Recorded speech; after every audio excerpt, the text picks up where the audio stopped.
When working in SOLIDWORKS, you might have noticed that when inserting a toolbox component, SOLIDWORKS prompts you to pick from a list of available sizes and settings. If you'd like to have this same behavior with your own parts, you have a couple of options. You can add your own parts to the toolbox library, or you can create property managers for your own parts that will allow you to configure them when you add them to an assembly. Here, I'll focus on the second option, which is accessible to any SOLIDWORKS users, whether the toolbox add-in is available or not. Let me switch to a part. I've already created a tube with multiple part configurations. Now these configurations vary the part in diameter, length, and material.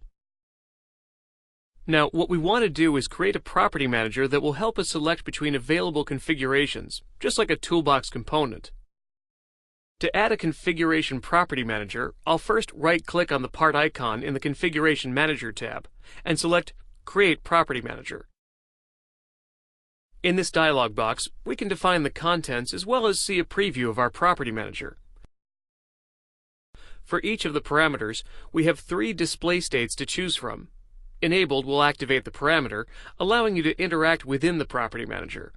Hidden will hide the parameter, while Reference will only give you a display of a parameter's value.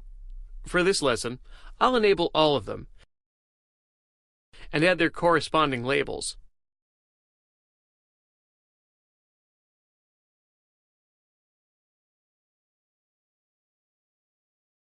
Now at this point, we can see a pretty accurate preview of what our property manager will look like, and can actually interact with it as well.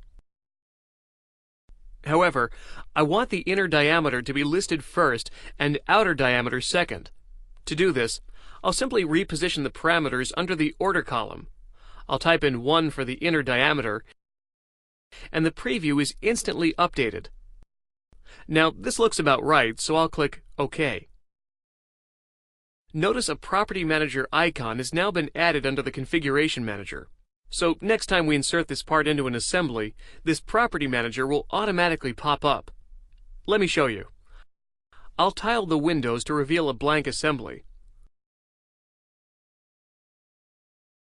When I drag and drop the part, the new Property Manager is activated, allowing me to select between different part configurations.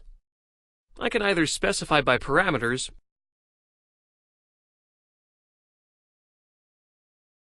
or I can select from a list of configuration names.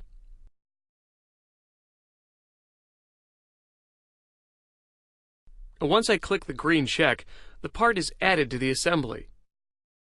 In addition to creating a property manager, you can add further toolbox behavior by adding mate references to a part for easy positioning and adding it to your design library for quick access.